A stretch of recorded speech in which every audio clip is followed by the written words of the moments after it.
একমাত্র আল্লাহর উপর অটুট বিশ্বাস থাকার কারণেই একজন হজযাত্রীর জন্য দুবার বিমান অবতরণ করেন পাইলট। লিবিয়ার দক্ষিণাঞ্চলের এক নির্ভীক যুবক আমের মাহদি চলতি বছরের হজ পালনের উদ্দেশ্যে রওনা দিয়েছিলেন সৌদি আরবের দিকে, কিন্তু যাত্রা শুরুর মুহূর্তেই ঘটে গেল এক অবিশ্বাস্য ঘটনা।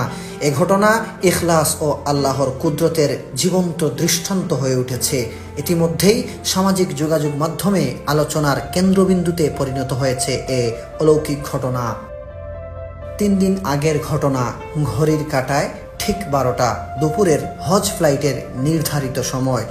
আমের ছিলেন তার দলের সর্বশেষ হাজি, যিনি মিশর হয়ে সৌদি যাওয়ার জন্য ট্রিপলি বিমানবন্দরে পৌঁছান। কিন্তু এয়ারপোর্টে পৌঁছানোর পরেই নিরাপত্তা কর্মকর্তা তাকে জানান তার পাসপোর্ট সংক্রান্ত একটি সিকিউরিটি ইস্যু দেখা দিয়েছে, যার কারণে তিনি প্লেনে উঠতে পারবেন না।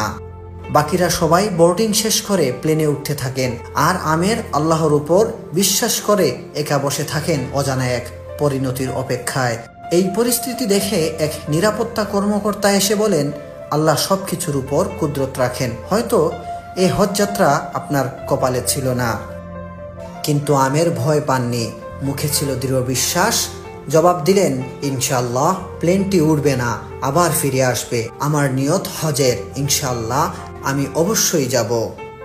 তার বিশ্বাসের সঙ্গে জবাব দেওয়ার কিছুক্ষণের মধ্যেই ঘটে গেল প্রথম অলৌকিক ঘটনা। এয়ারপোর্টে ঘোষণা এলো প্লেনটিতে যান্ত্রিক ত্রুটি দেখা দিয়েছে, আর সেটি এক্ষুনি ফিরে আসছে। বিমানবন্দরে সবার চোখ এখন উপরে, কিন্তু তাতেও পাইলট আমেরের জন্য দরজা খুলেননি। দ্বিতীয়বারও আমেরকে ছেড়ে প্লেনটি উড়ে গেল। তৃতীয়বার ফেরা প্লেনটি আবারও সমস্যার সম্মুখীন হয়। এবার মৌসুমী ঝড়ো আবহাওয়ার কারণে প্লেনটি নিরাপদে আবার মাটিতে ফিরে আসে। তখন পাইলট নিজেই বলেন, আল্লাহর কসম, আমি আর বিমান উড়াবো না যতক্ষণ না আমের প্লেনে ওঠেন। অবশেষে প্লেনের দরজা খুলে দেয়া হয় শুধু আমেরের জন্য, আর তিনি উঠে পড়েন সেই বিমানে। সৌদি আরবে পৌঁছে হজ পালনকারী এই যুবক একটি ভিডিও বার্তায় বলেন, আমার আনন্দ ভাষায় প্রকাশযোগ্য নয়। আল্লাহ তার কুদরত দেখিয়েছেন। আল কাহ্হার, যিনি নিয়মও ভেঙে দিতে পারেন।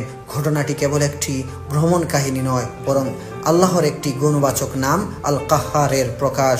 তিনি চাইলে সব রেওয়াজ, নিয়ম, নিরাপত্তা, এমনকি আবহাওয়াকেও পরাভূত করতে পারেন, কেবল একজন বান্দার পবিত্র নিয়ত ও অটল ঈমানের জন্য। সুপ্রিয় দর্শক, এই ঘটনাটি দেখার পর আপনার কাছে কেমন লেগেছে অবশ্যই কমেন্টে জানাতে ভুলবেন না, এবং ভিডিওটি শেয়ার করে ছড়িয়ে দিন অন্য কেউ দেখার জন্য।